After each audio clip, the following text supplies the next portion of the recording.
함께 자리에서 일어나셔서 찬송가 616장 찬양 드림으로 성령 강림 주일 예배를 하나님 앞에 드리겠습니다.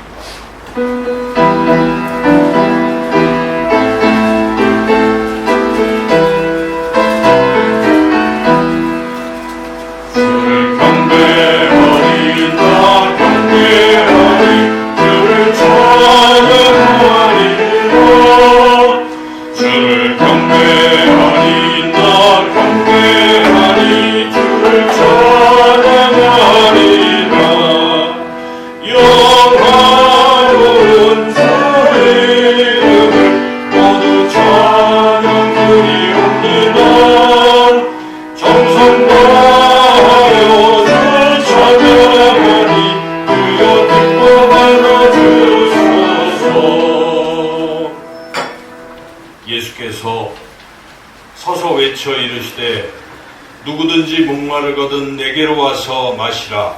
나를 믿는 자는 성경의 이름과 같이 그 배에서 생수의 강이 흘러나오리라 하시니 이는 그를 믿는 자들이 받을 성령을 가리켜 말씀하신 것이라. 아멘.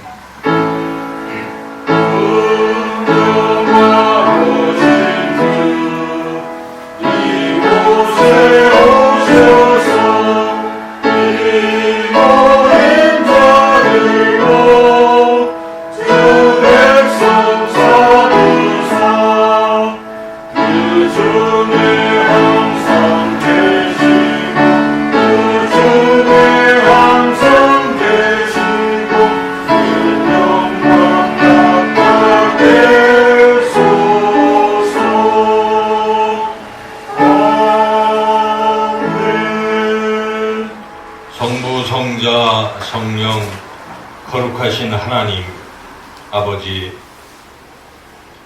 지난 한 주간도 우리를 지켜주시고 오늘 성령 강림 주일을 맞이해서 저희들의 발걸음을 인도하여 주셔서 하나님 앞에 예배로 영광을 돌릴 수 있게 해주시니 감사를 드립니다.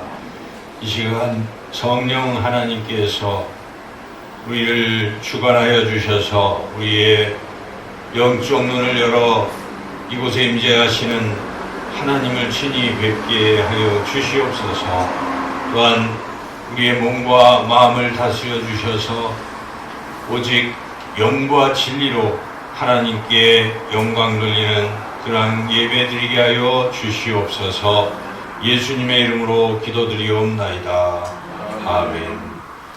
찬송가 192장 찬양하겠습니다.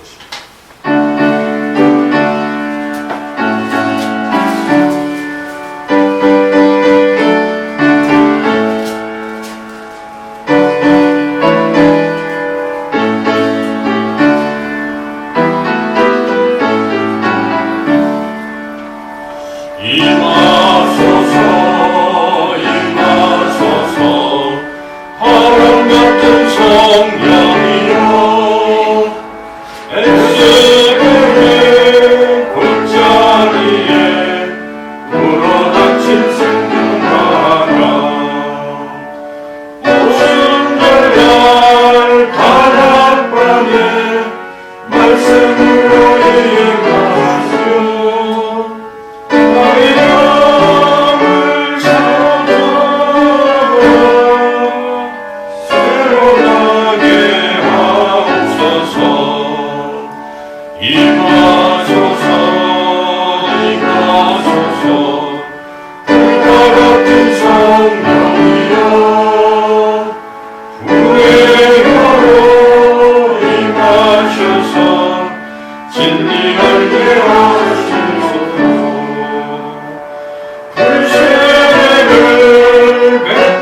성시교도 135번입니다.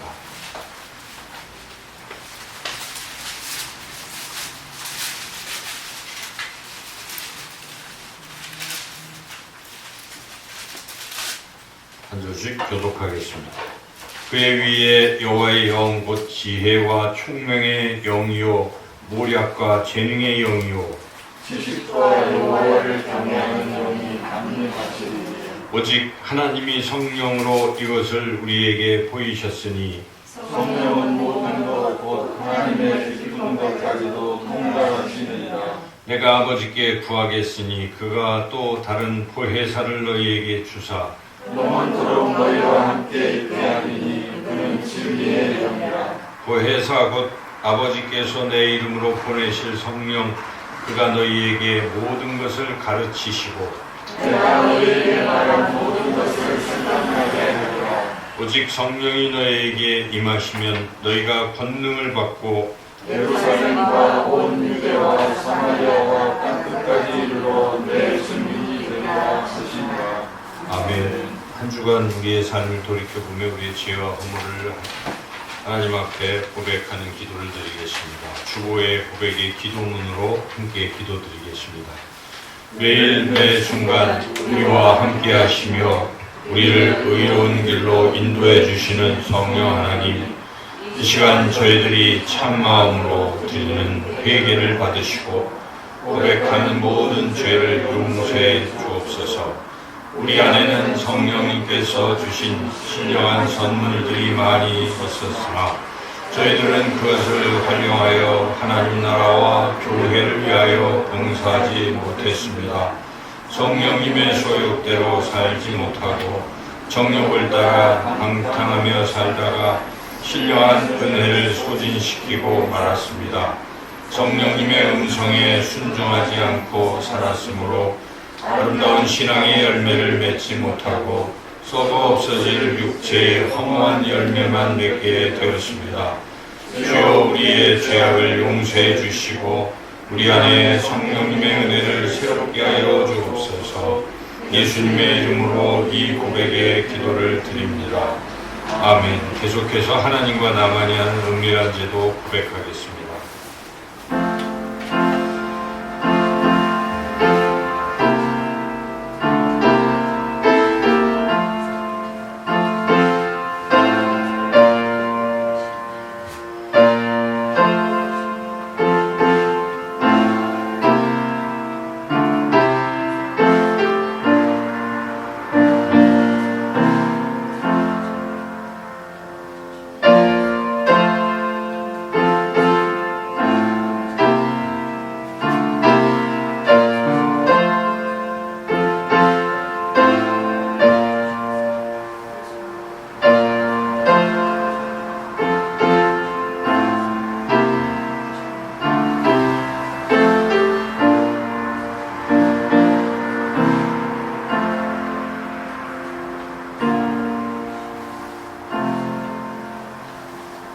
내가 그들에게 한 마음을 주고 그 속에 새 영을 주며 그 몸에서 돌같은 마음을 제거하고 살처럼 부드러운 마음을 주어 내 율례를 따르며 내 규례를 지켜 행하게 하리니 그들은 내 백성이 되고 나는 그들의 하나님이 되리라.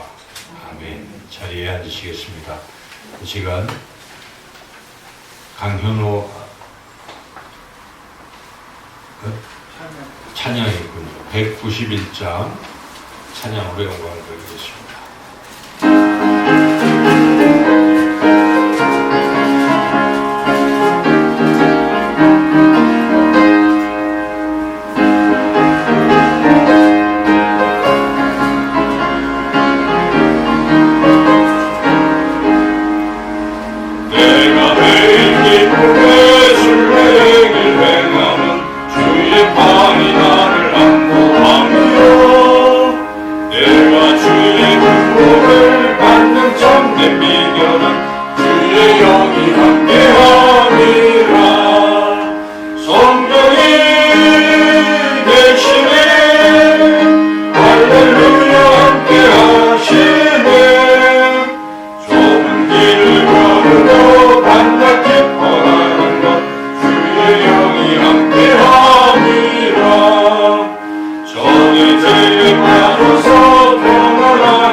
자리에 앉으시겠습니다.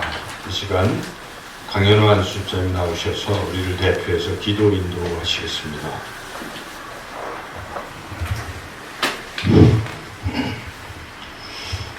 다 함께 기도드리겠습니다. 5월 마지막 날 성령 강림절 아침에 하나님께 기도드리게 하심에 감사드립니다.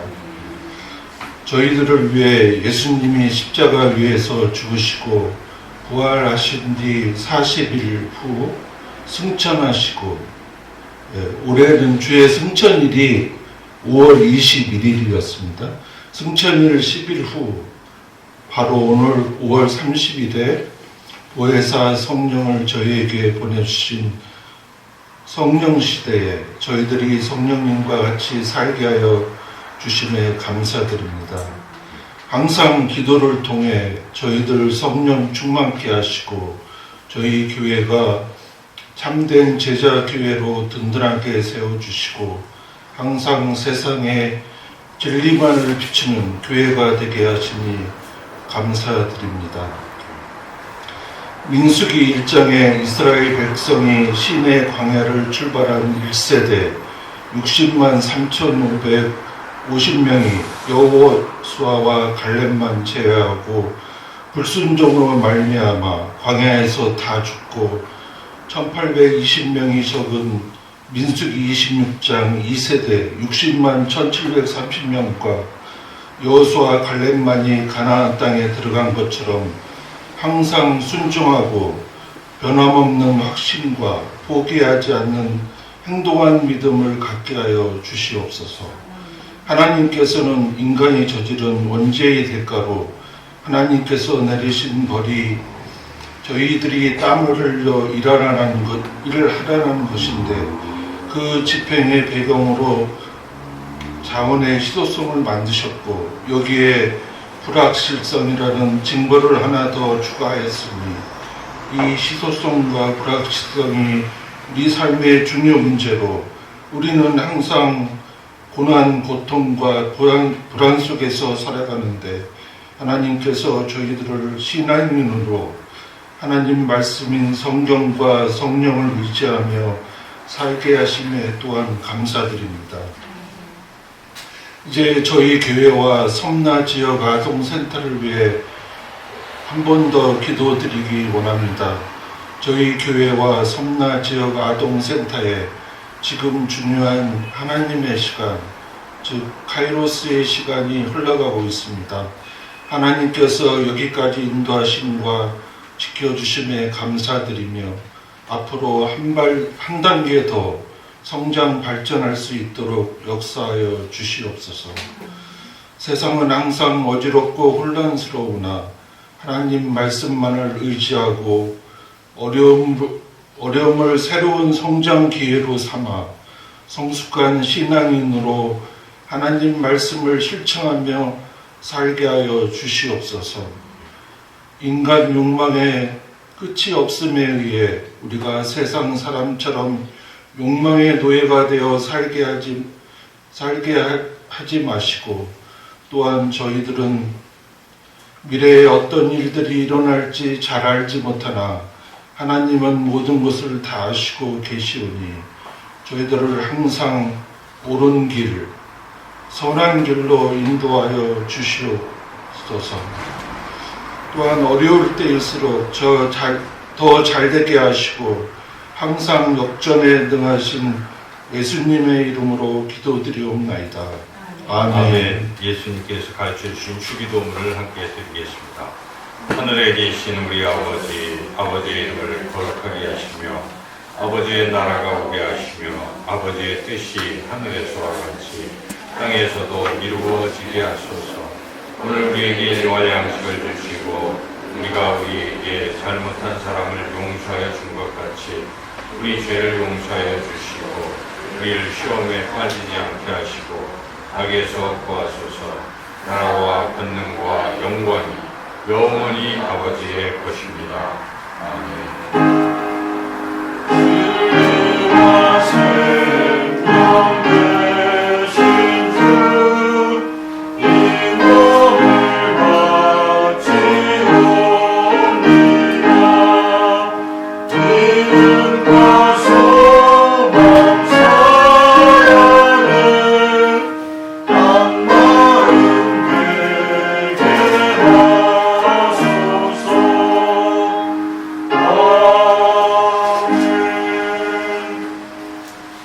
이 시간 하나님께서 우리에게 주시는 말씀은 요한복음 20장 19절부터 23절까지 말씀입니다. 신약성경 183쪽에 있습니다. 요한복음 20장 19절부터 23절까지의 말씀 봉독하겠습니다. 이날 곧 안식 후 첫날 저녁 때에 제자들이 유대인들을 두려워하여 모인 곳의 문들을 닫았더니 예수께서 오사 가운데 서서 이르시되 너희에게 평강이 있을지어다. 이 말씀을 하시고 손과 옆구리를 보이시니 제자들이 주를 보고 기뻐하더라. 예수께서 또 이르시되 너희에게 평강이 있을지어다. 아버지께서 나를 보내신 것 같이 나도 너희를 보내노라. 이 말씀을 하시고 그들을 향하사 숨을 내쉬며 이르시되 성령을 받으라. 너희가 누구의 죄든지 사하면 사하여질 것이요 누구의 죄든지 그대로 두면 그대로 있으리라 하시니라. 아멘. 이 시간 임마누엘 찬양대 하나님께 찬양으로 영광을 돌리겠습니다.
그동안 코로나로 인해서 우리 사랑하는 임마누엘 찬양대가 또 예배 중에 찬양을 드리지 못하다가 오늘 또 이렇게 감격적으로 하나님께 찬양으로 영광을 돌릴 수 있게 해주시니 감사를 드립니다. 하나님 기뻐 받아주시옵고 우리 귀한 찬양대 한 분 한 분 건강 지켜주시옵소서. 이 시간 말씀을 통해서 우리의 갈급한 심령을 성령으로 충만케 해주시기를 간절히 원하옵고 예수님의 이름으로 기도드리옵나이다. 아멘.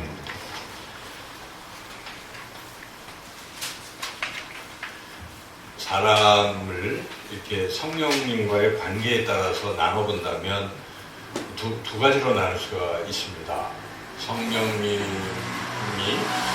자기 안에 있는 사람과 없는 사람으로 나눌 수 있습니다. 근데 자기 안에 성령님이 안 계신 분을 성경은 뭐라고 말씀을 하고 있는가? 유다서 1장 18절, 19절에 이렇게 말씀하고 있습니다. 그들이 너희에게 말하기를 마지막 때에 자기의 경건하지 않은 정욕대로 행하며 조롱하는 자들이 있으리라 하였나니 이 사람들은 분열을 일으키는 자며 육에 속한 자며 성령이 없는 자니라. 예. 이렇게 성령이 없는 사람이 어떤 사람인지 성경은 말씀하고 있습니다. 성령님이 없는 사람은 한마디로 말한다면 자기 마음대로 사는 사람을 말합니다. 자기의 소욕대로 자기 원하는 대로 사는 사람은 성령님이 없는 겁니다. 자기 혼자 자기 원하는 대로 욕심대로 이런 원대로 살아가는 거죠. 근데 그렇게 자기가 원하는 대로 살면 어떻게 되는 것인가? 갈라디아서 5장 17절부터 21절까지는 그런 사람들의 또 특징을 잘 묘사하고 그런 사람들의 운명이 어떤지도 말씀하고 있습니다.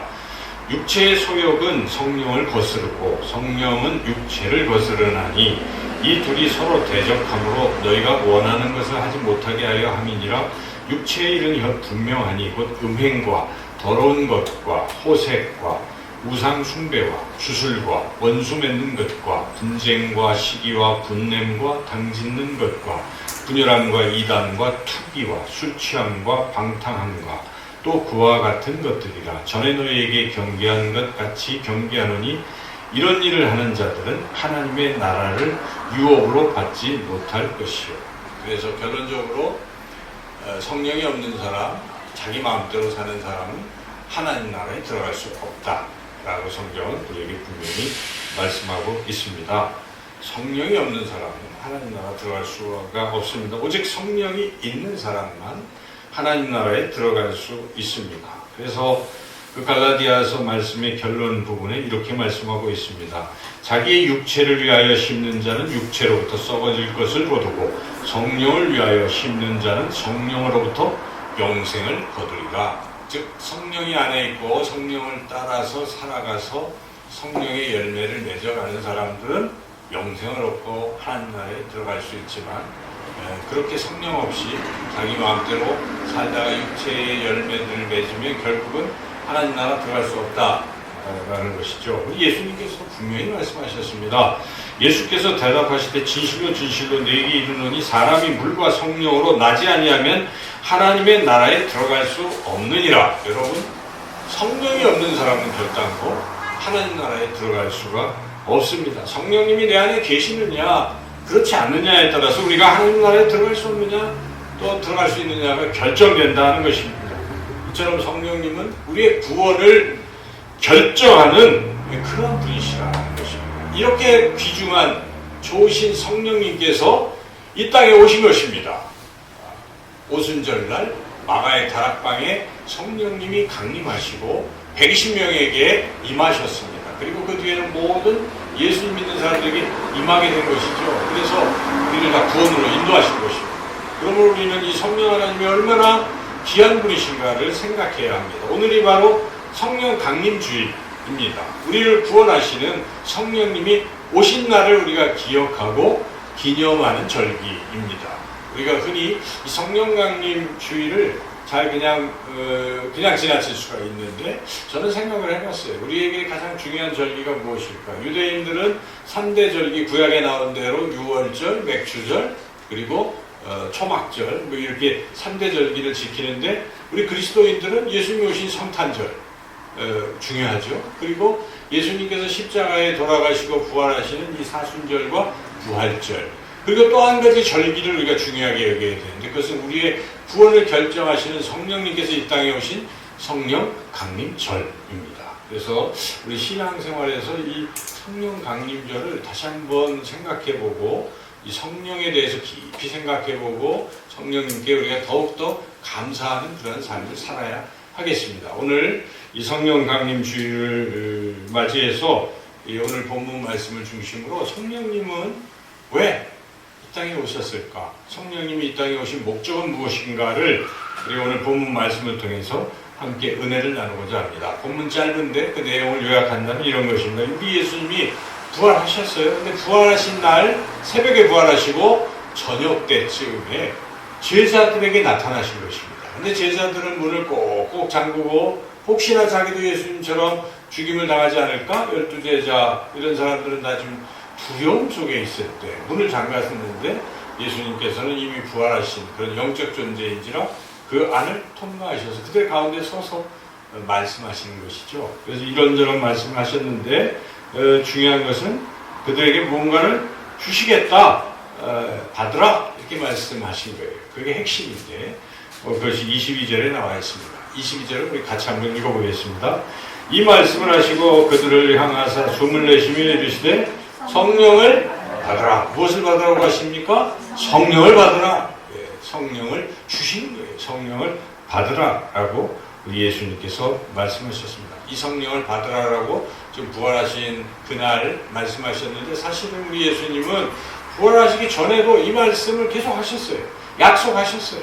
예수님께서 오늘 우리가 예배 드릴 때 첫 번째 그 묵상 맨 앞에 그 말씀을 읽었는데, 거기서 우리 예수님이 명절에 이렇게 사람들 앞에서 설교를 하셨는데 그때 약속하셨어요. 성령을 줄 것이다라고 약속하셨는데 이런 말씀입니다. 명절 끝날 곧 큰 날에 예수께서 서서 외쳐 이르시되 누구든지 목마르거든 내게로 와서 마시라. 나를 믿는 자는 성경의 이름과 같이 그 배에서 생수의 강이 흘러나오리라 하신 이는 그를 믿는 자들이 받을 성령을 가리켜 말씀하신 것이라.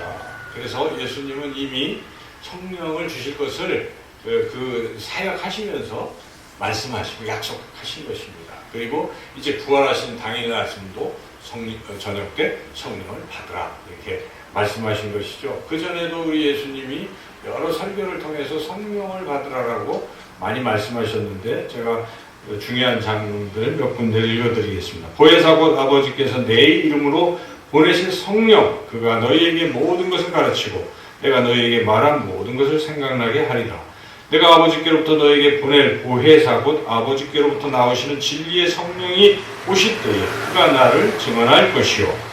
그러나 진리의 성령이 오시면 그가 너희를 모든 진리 가운데로 인도하시리니 그가 스스로 말하지 않고 오직 들은 것을 말하며 장래일을 너희에게 알리시리라. 이렇게 예수님은 성령을 보내실 것을 곳곳에서 말씀하셨고, 또 특별히 누가복음에서는, 이건 요한복음 말씀드리는데 누가복음에서는 약속도 하십니다. 기도하면 성령을 받을 것이다 이런 말씀도 하시죠. 그래서 너희가 악할지라도 좋은 것을 자식에게 줄 줄 알거든 하물며 너희 하늘 아버지께서 구하는 자에게 성령을 주시지 않겠느냐 하시니라. 그래서 성령을 주실 것이라는 것을 이미 약속하셨고 또 부활절을 하시고, 그리고 마지막으로 예수님께서 부활 후 40일간 계시다가 그리고 승천하시면서 너희들이 이 성령을 기다리라고 말씀하셨습니다.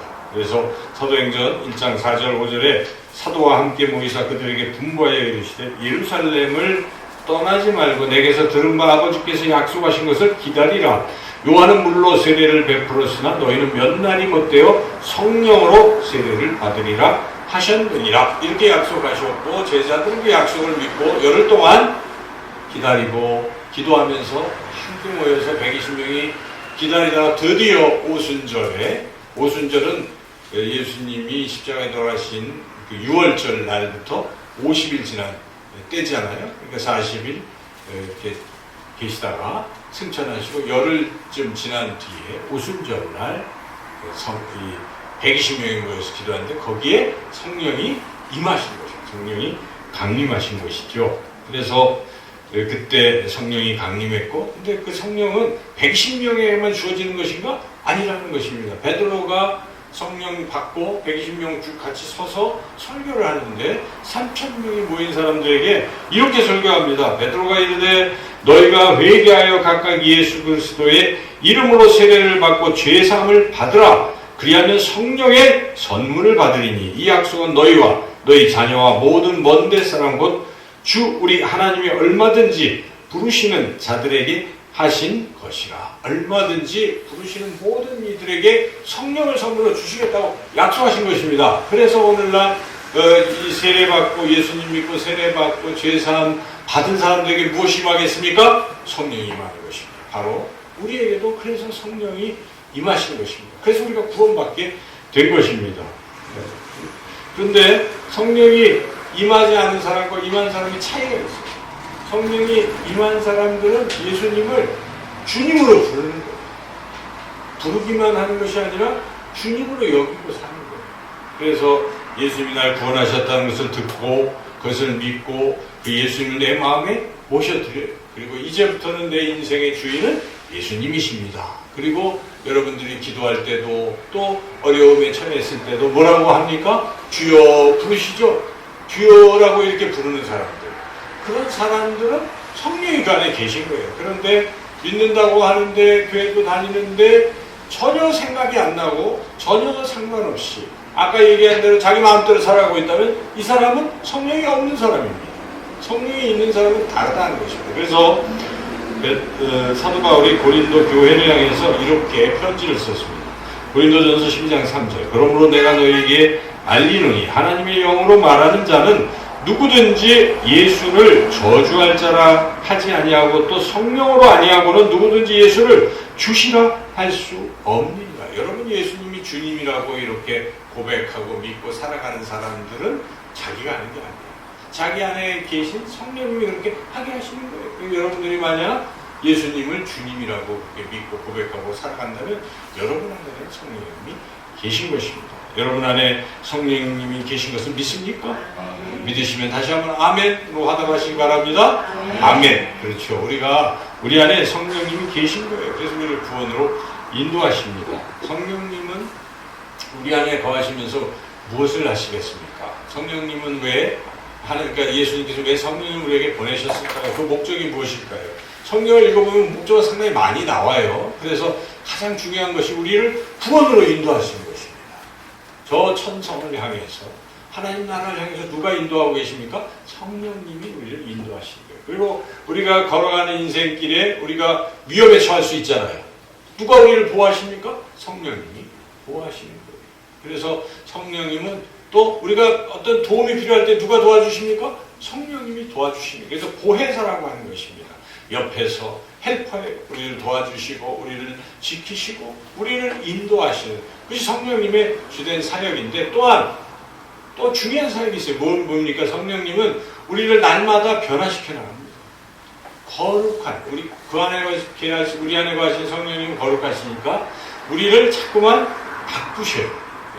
우리를 거룩한 존재로 변화시켜 나가신다는 거예요. 우리를 성화라고 하는 거예요. 그건 성령님이 하시는 거예요. 우리를 그렇게 이런 여러분들이 내적인 증거들이 있다면 내 안에 성령님이 계신 것입니다. 나를 인도하신 걸 경험했습니까? 나를 보호하신 것을 경험했습니까? 도와주신 걸 경험했습니까? 여러분 또 내가 어떤 죄를 자꾸 지려고 할 때 그러면 안 된다라고 자꾸 말씀하시는 음성을 들으셨습니까?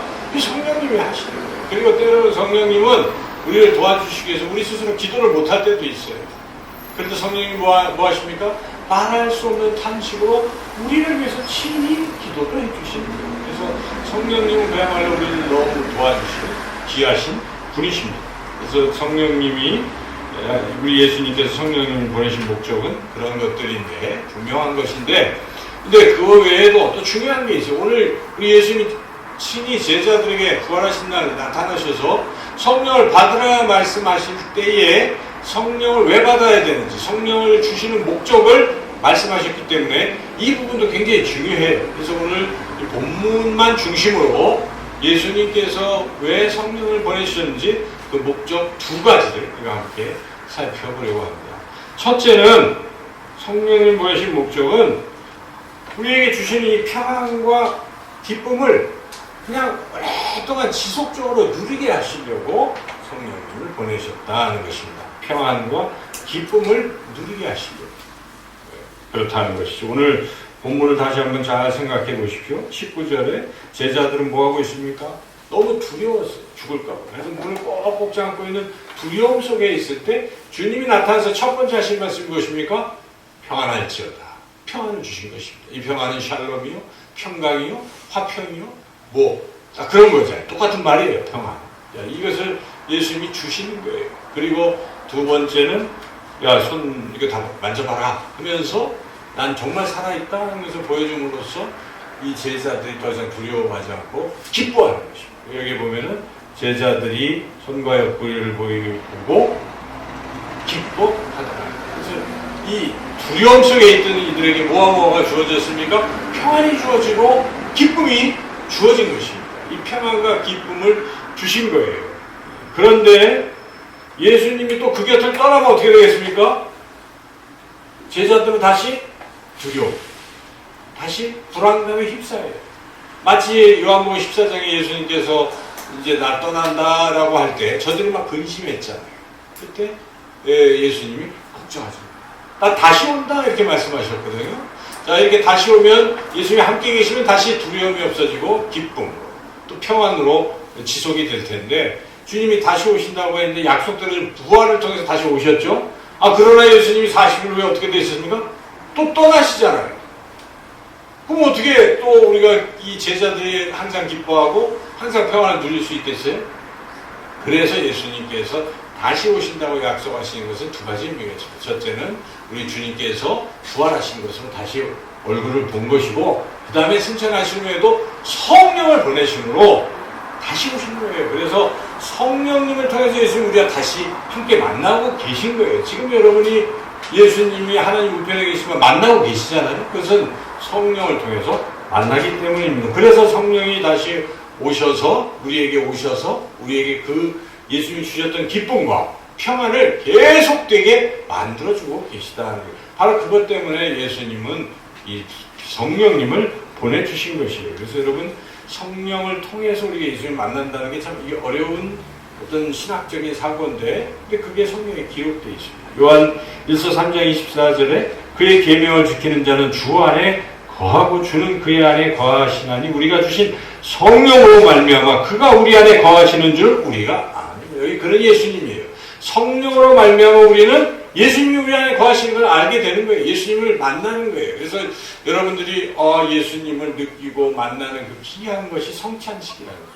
우리 지금 코로나 때문에 못하고는 있지만 성찬식은 성령의 임재를 통해서 성령을 통해서 우리 주님이 우리 안에 거하시다는 걸 확증시켜줍니다. 그래서 우리가 포도주와 또 그 떡을 먹음으로써 예수님의 살과 피를 우리가 먹고 마시는데 요식행위가 아닙니다. 그때 성령이 임재하셔서 느끼게 하는 것입니다. 주님이 내 안에 계시구나. 다시 한번 확신하면서 우리는 기쁨과 평안을 또 회복할 수가 있는 것입니다. 이렇게 성령이 오신 가장 중요한 목적 중에 하나는 우리 안에 기쁨과 평안을 주기 위함입니다. 여러분, 그래서 성령 안에 있는 사람도 이걸 누려요. 그게 바로 하나님 나라인데 사도 바울은 로마서 14장 17절에서 이렇게 하나님의 나라는 먹는 것과 마시는 것에 있지 않습니까? 오직 성령 안에서 의와 평강과 희락을 누리는 것이라고 말씀하고 있습니다. 평강이 무엇입니까? 평안이에요. 지금 말씀드린 희락이 무엇입니까? 기쁨입니다. 그러니까 평강과 기쁨은 무엇을 통해서 우리에게 주십니까? 성령을 통해서.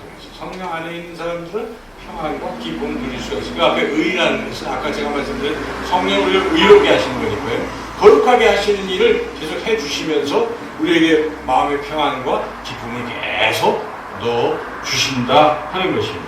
그래서 우리가 아무리 두렵고 또 아무리 슬프고 또 아무리 그렇더라도 여러분 성령 안에 있으면 그 슬픔도 위로를 받게 될 줄로 믿습니다.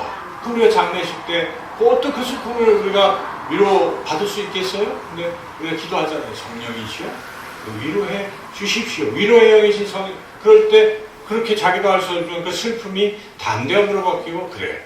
우리 돌아가신 부모님이던 그분이 하나님과 같이 이런 확신이 들면서 위로를 받게 되는 것입니다. 내가 다시 신앙생활 잘해서 만나리라고 또 이렇게 결단을 하면서 우리 그리스도인들은 장례식장에서 그렇게 너무 많이 슬피 계속 울지는 않습니다. 슬프죠. 이별이 얼마나 슬퍼요. 그러나 이내 눈물을 거둘 수 있는 것은 성령께서 우리를 위로하시기 때문에 그렇다는 것입니다. 여러분, 이렇게 성령은 우리에게 기쁨을 주시고 또 아무리 불안한 사태가 벌어져도요, 성령 하나님 우리 안에 거하시면 우리에게 지혜를 주십니다. 또 믿음을 주세요. 야, 걱정하지 마라. 내가 너와 함께하고 내가 해결해 주마.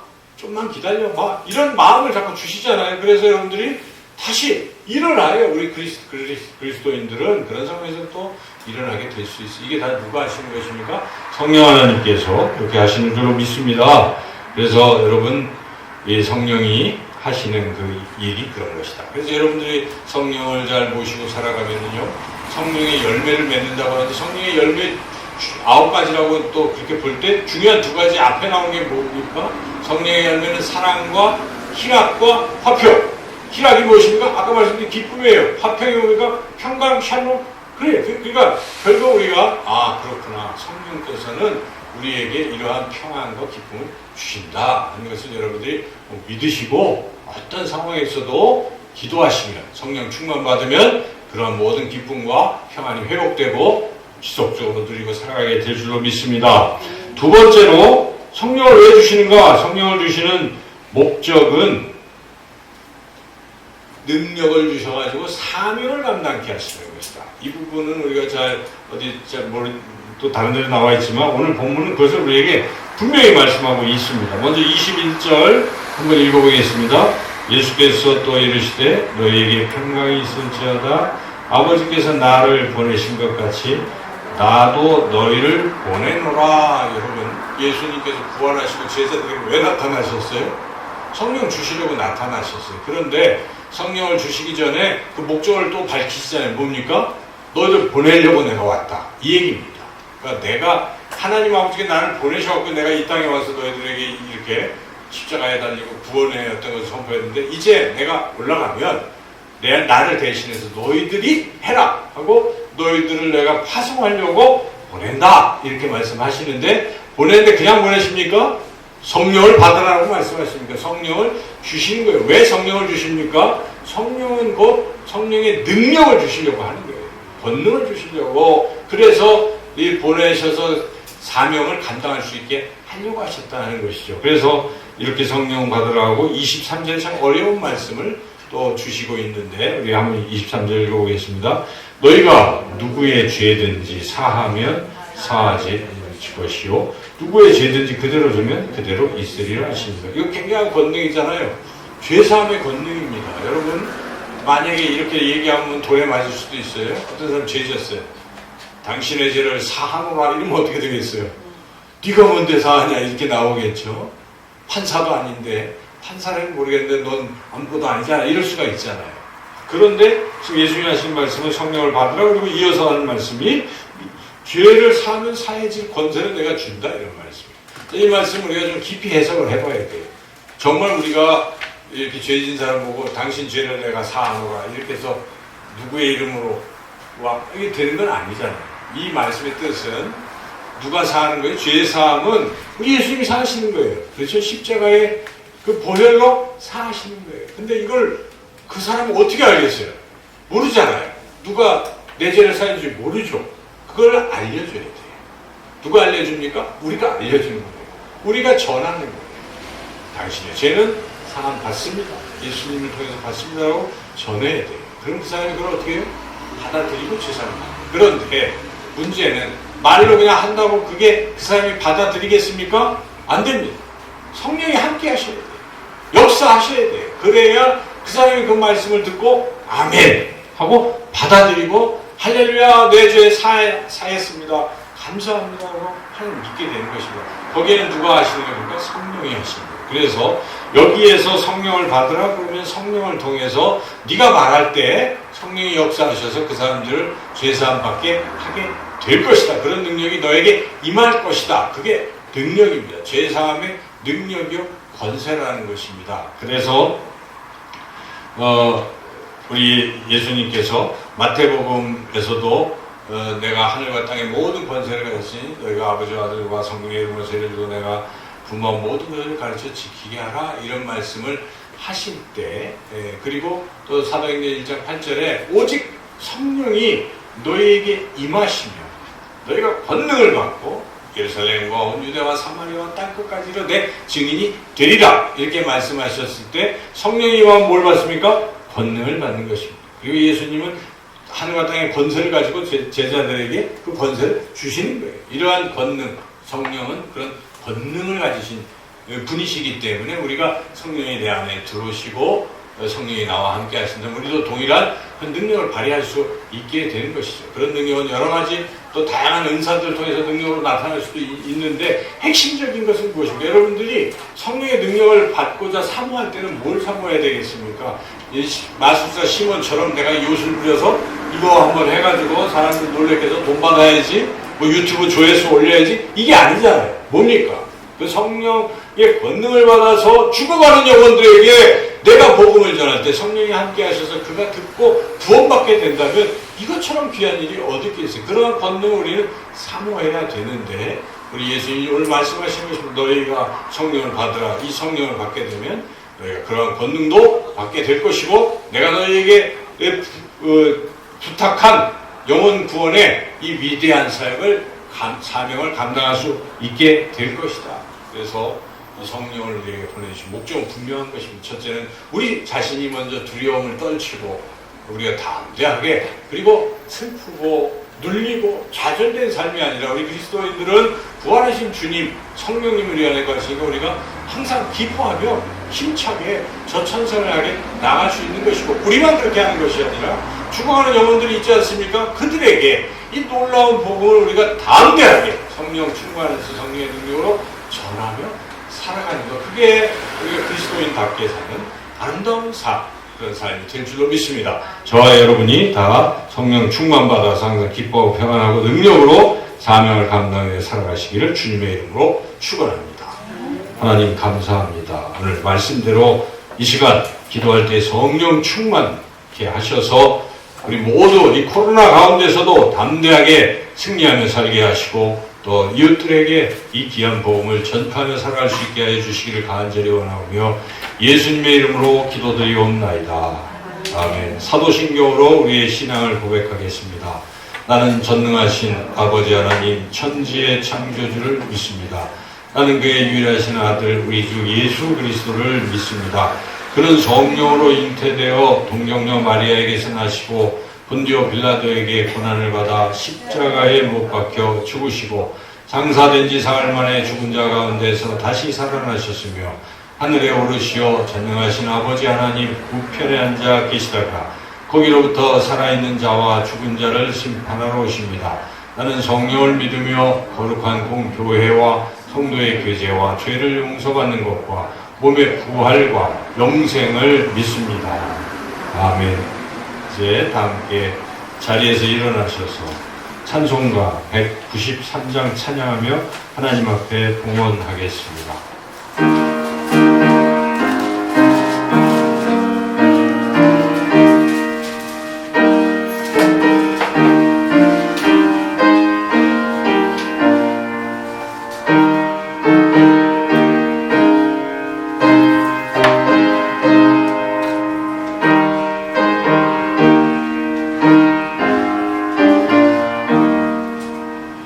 성령의 불바람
하나님, 이 시간 하나님 앞에 예물을 드리오니 기뻐 받아주시옵고 그 예물 드린 손길 축복하사 늘 성령 충만하여 기쁨과 평안을 누리며 복음 전파의 사명을 잘 감당케 하여 주옵소서.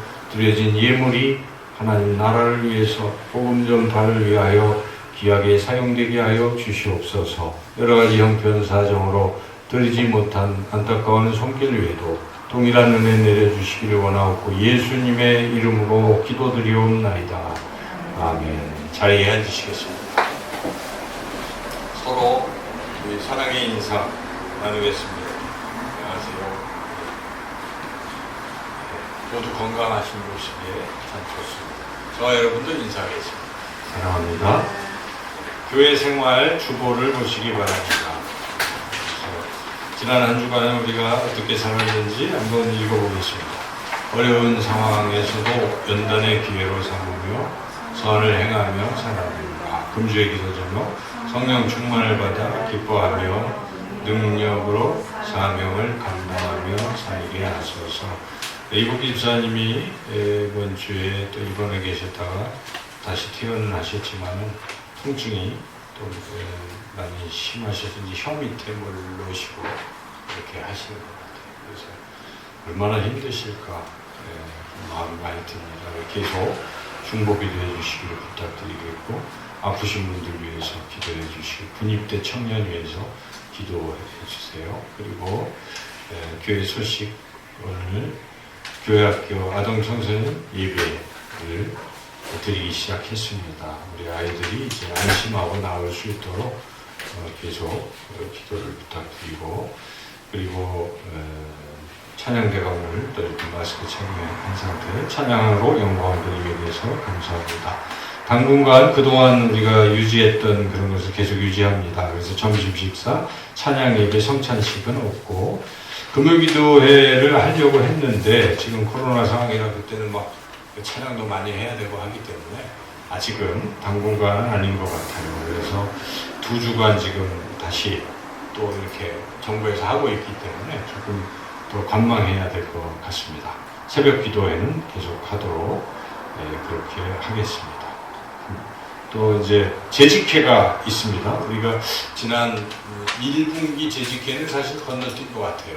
3월 원래 셋째 주에 해야 되는데 그때 코로나 한참 그래가지고 못했어요. 그래서 이번에 이제 6월 셋째 주가 1, 2분기를 합쳐서 또 재직회를 하도록 하겠습니다. 1년에 우리가 4차례 하는 걸로 계획을 세워서 하고 있는데 이번에는 6월 셋째 주 재직회로 또 우리 모이도록 이렇게 하겠고요. 그냥 점심은 안 하고 예배 드리고 하고 헤어지는 걸로 이렇게 하겠습니다. 그리고 정기 신방이 원래 6월 7일인데 그 당분간 일단은 연기하도록 이렇게 하겠습니다. 이제 다 함께 자리에서 일어나셔서 찬송가 639장 찬양 드리겠습니다.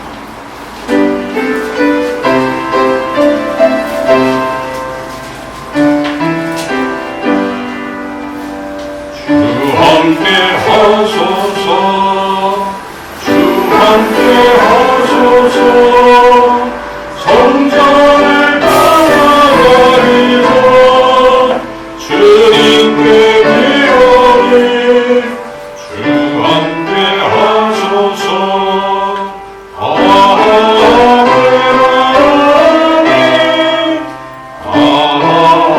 아멘. 이제는 우리 주 예수 그리스도의 은혜와 하나님 아버지의 크신 사랑과 성령의 교통하심이